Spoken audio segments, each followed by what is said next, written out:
What's up, guys? How are you? Welcome into a Friday morning's Daily Juice podcast. My name is Matt Peralta. You can follow me on Twitter at SportsTalkMatt. We are here on BettingPros.com, and we're always being brought to you by BetMGM. All right, a 14-4 run.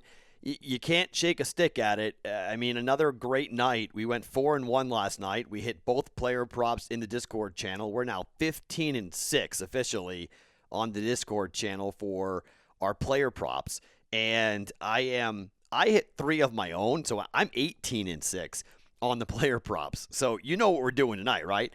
In the Discord channel, we're putting up 2 more player props tonight, again, because we're hot. And let's keep rolling with these player props. They're cashing. It's a quarter unit. You know, people are saying, why don't you up the unit? I don't know. I haven't had a big enough sample size yet to say yes or no, but I'm getting there. I'm getting close to saying, yeah, let's do full half unit bets here on these player props because they're cashing. That Ben Simmons assist prop cashed in the first half, and the Covington prop came in over 8.5 points. He got 10. It wasn't way over, but he got over, and that was great. So it's been a good run. We enjoy it a lot, and we got 2 of the hockey plays right. The Rangers game was a laugher. Philadelphia, wow, Carter Hart. Whoa, that guy needs a psychologist. Things are bad right now for him, and the over there at 6 goals comes in. That was nice. Puck line for the Sabres, well, they just continue to lose and lose and lose. The Boston Bruins have got them next, so my team gets to go 8 games against them. That's going to be a lot of fun to bet the puck line on the Buffalo Sabres up against the Boston Bruins, I'll tell you that. But nice W there as Pittsburgh gets another win and a 4-0 victory, so we cash on the puck line there. And now that is 16 straight losses for the Buffalo Sabres, and that's 11 of the 16 on the puck line. So they don't just lose. They're not just losing, guys. They're losing and they're getting their doors blown off when they lose. Buffalo is horrific. That might be the worst hockey team I've ever seen. They're just absolutely god-awful. So 14-4 on the week so far since Monday over the last 4 days. Look, it's a heater, right? Don't say thank you. Buy a hat. Buy a t-shirt. Okay? That's what I've got here. I'm wearing a Daily Juice hat here on our YouTube channel. You can see me wearing the Daily Juice trucker hat. I wear that every day. Super comfortable. Really, really nice. The t-shirts are phenomenal. You can go get them. FantasyPros.com/shop. FantasyPros.com/shop. Show the love. That's how you say thank you to me, okay? That's it. BetMGM too, but if you don't use BetMGM or you don't have it available in your neck of the woods, definitely, it's a Daily Juice t-shirt, long sleeve, sweatshirt, hat. There's 2 types of hats, the flex fit hat or the trucker hat. I prefer the trucker hat, but whatever you're liking, you can find it on fantasypros.com/shop. Go under new items and you'll see everything for the Daily Juice, new t-shirts, the half a unit t-shirt and others. We'll have more fun stuff throughout the entire year for the Daily Juice. Reminder about the Parlay token you got available with BetMGM. Juice100 is that promo code to use it when you get a BetMGM account, and that 10% bonus on your Parlay starts coming up on Saturday, Sunday for the NCAA tournament. You can use it 2 times per day with BetMGM with that new account at Juice100 to add 10% to your Parlay. 3 legs are minimum and a maximum bet of $100 on that parlay to get a 10% bonus. Speaking of parlays, today's a Friday. I do have a parlay for you guys. It's a hockey parlay, so I've got a 3-legger to give you guys coming up here that is plus 650 if you'd like to trail. We're 2-8 so far. We almost got the last one. We were close on last week's parlay, but we're going to roll with that. I'm going to give that to you guys coming up. I have got a bunch of plays for the NCAA tournament. I'm going to give it to you today because the pod on Saturday will include UFC fights. We'll talk about the UFC card coming up, the pay-per-view on Saturday, so I don't want to get totally lost. I want to make sure we give the just due to the basketball plays. So I've got 4 basketball plays today, 1 on Saturday and 3 on Sunday that I want to give you. I've got 1 basketball play, I have 1 hockey play, and I've got 2 player props coming up later on. So got a lot to do here today.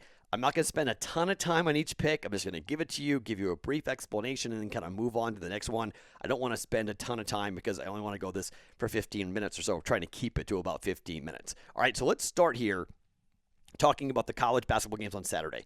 And look, this number has moved a little bit since when I bet it, but Baylor, we're on Baylor minus 6.5. I'm going to double down here. The line's now 7.5. I doubled down, and I took Baylor on the money line. Now, it's expensive. It's $3, basically.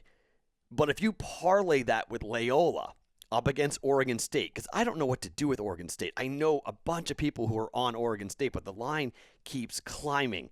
So I'm a little nervous. The line is the total is so low at 125.5 that it might be a tight basketball game. And I think that favors Loyola. They win the game. I think they win. I'm very confident they win. Don't think that Loyola blows them out. I'm nervous about the cover. So just money line Loyola. This didn't work the last time we did this, but I'm going to try it again. Money line Loyola Baylor.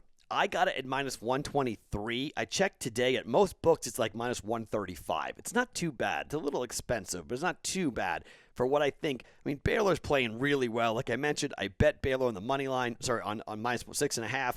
So this is a little bit of insurance in case Baylor doesn't cover that 6.5 point line. And then we get this, but they win. So we got Baylor money line, Loyola money line, half a unit going on Saturday. Okay. Sunday, let's talk about my Creighton Blue Jays. One of the bets we've made a lot this year is first half overs for the Creighton Blue Jays. I talked a ton with my guy, Mid-Major Matt, who listens to this podcast a bunch, and I always appreciate when he comes on my radio show. We were talking yesterday about this.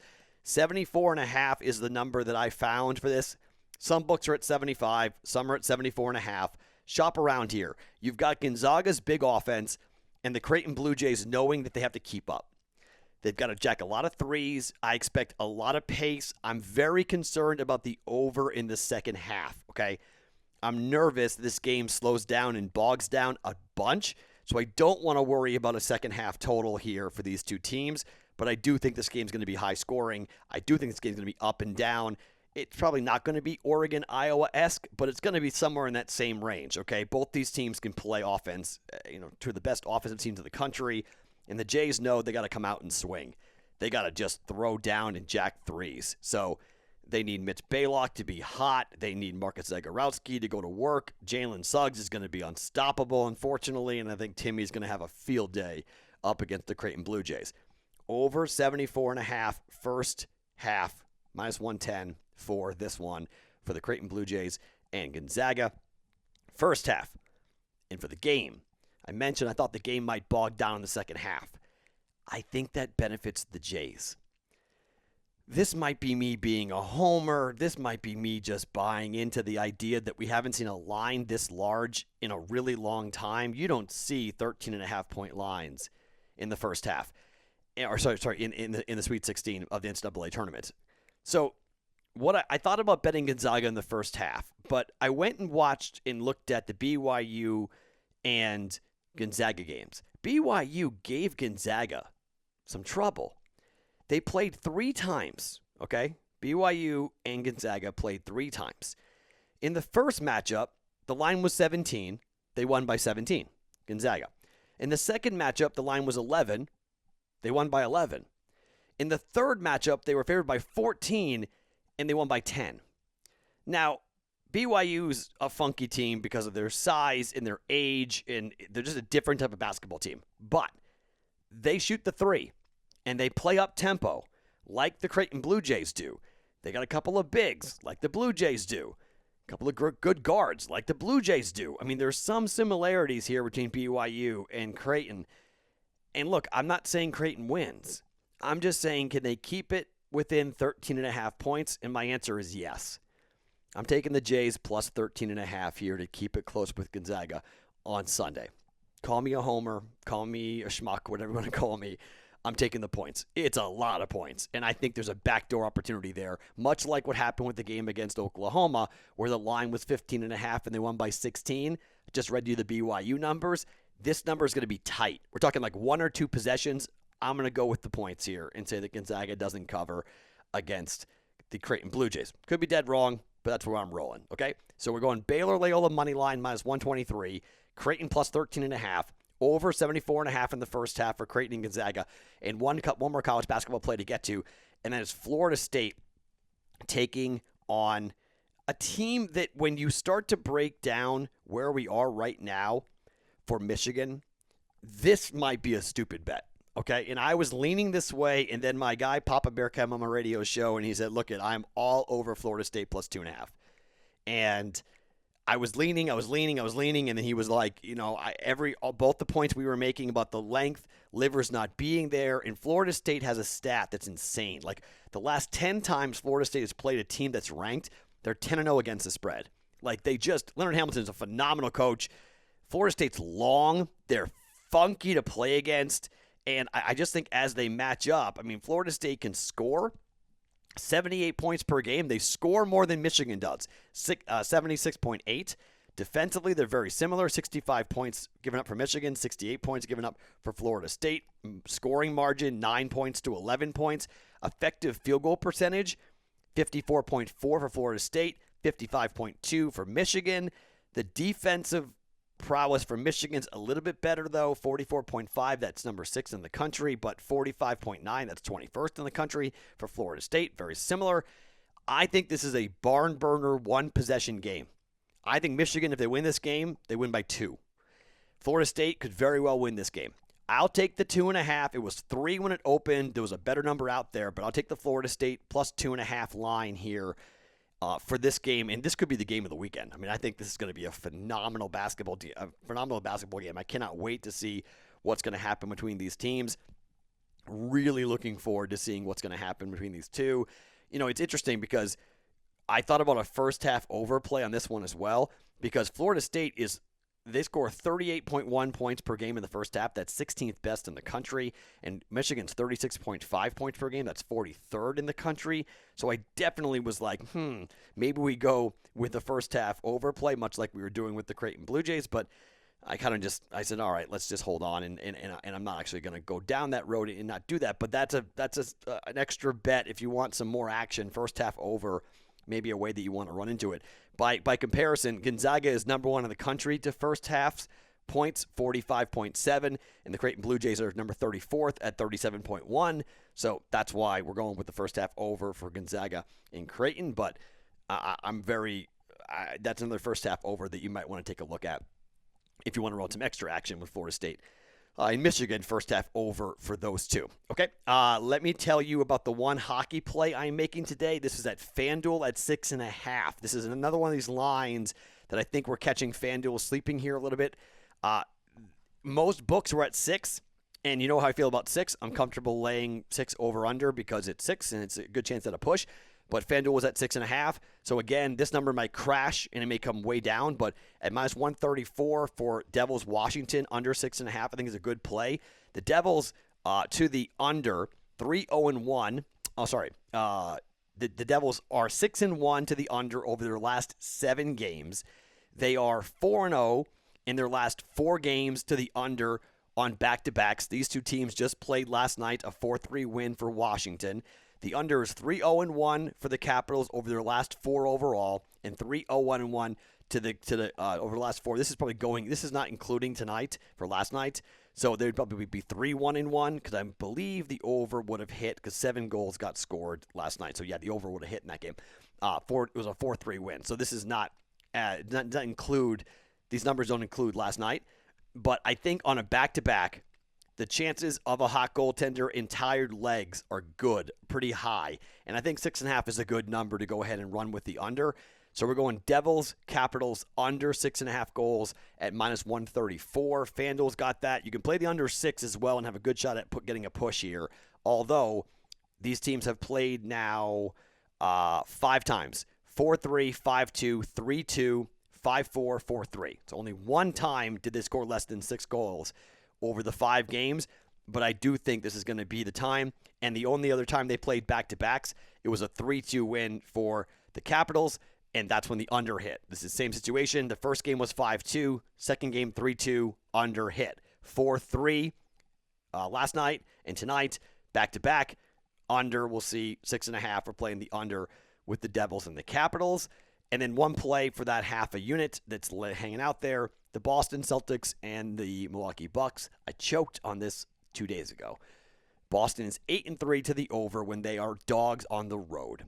233 is the number. It was 230 last time. It went flying over. Boston's made some new changes. They're bringing in some new players. Oftentimes that adds some extra juice. Let's see what happens with some new faces for the Boston Celtics here. And I like the over 233 again for a half a unit between Milwaukee and Boston. The line's 5.5. The line was first 4. Then Giannis got cleared and it went to 6. And the Bucks did not cover. So maybe Boston covers at 5.5, or maybe they get killed. But if they get killed, good shot. The over is going to be way over for us on that one as well. Boston's got new players. Evan Fournier coming in, should play for Boston, coming in for the Magic, and we'll see what the buyout market looks like for Boston by tip time. But I like Boston to score a bunch of points here, and Milwaukee to score a bunch of points as well. We're going over 233 for Boston in Milwaukee for a half a unit. Okay, so we'll have 2 plays in the Discord channel. The down below here on the YouTube channel, the link should be fixed, by the way, so you should be able to get the link to get into the Discord channel. If you're not in there yet, it's where the player props are going, and we're just crushing it here, 15-6 on the player props, so it's been highly profitable, really, really cool stuff with the player props for the NBA. So I got 2 of those coming, again, in the Discord channel coming up here tonight, and then the parlay. Here's the parlay. It's a hockey parlay. We're going Winnipeg plus 102 against Calgary, San Jose money line against Arizona plus 108, and the under for the Devils and the Capitals. Okay, plus 634 at FanDuel. You want to play that? I'm not playing it, but that's a 3-leg plus 600 minimum. Don't play a parlay. Okay, San Jose money line, Winnipeg money line, Capitals at plus 6.5. The record for us here on the Daily Juice for hockey is really good. 59-41, I think was what we are in hockey. So we've been just picking it up and putting it down. We're killing it. So it's really, really good. It's a fun time. Welcome aboard if you're new. This is awesome. Tell your friends. Buy a hat. Buy a t-shirt. fantasypros.com/shop. Let's spread the word. Let's get the gear out and tell the country about the Daily Juice. 14-4 is 14-4. Okay, not going to guarantee it again tonight, but 14-4 is 14-4. Okay, so the plays going for tonight: Devils, Washington, under 6.5. Celtics over 233 against the Bucks. 2 player props going. Plays for Saturday, new plays for Saturday is Baylor, Loyola, money line, parlay. And then Sunday, it's Creighton first half, over 74.5. Creighton plus 13.5 against Gonzaga. And Florida State plus 2.5 coming up against Michigan. My name is Matt Peralta. You can find this podcast wherever you get your podcasts and on YouTube now with a video. Follow me on Twitter at SportsTalkMatt. Every morning it's the Daily Juice podcast, brought to you by BetMGM right here on BettingPros.com.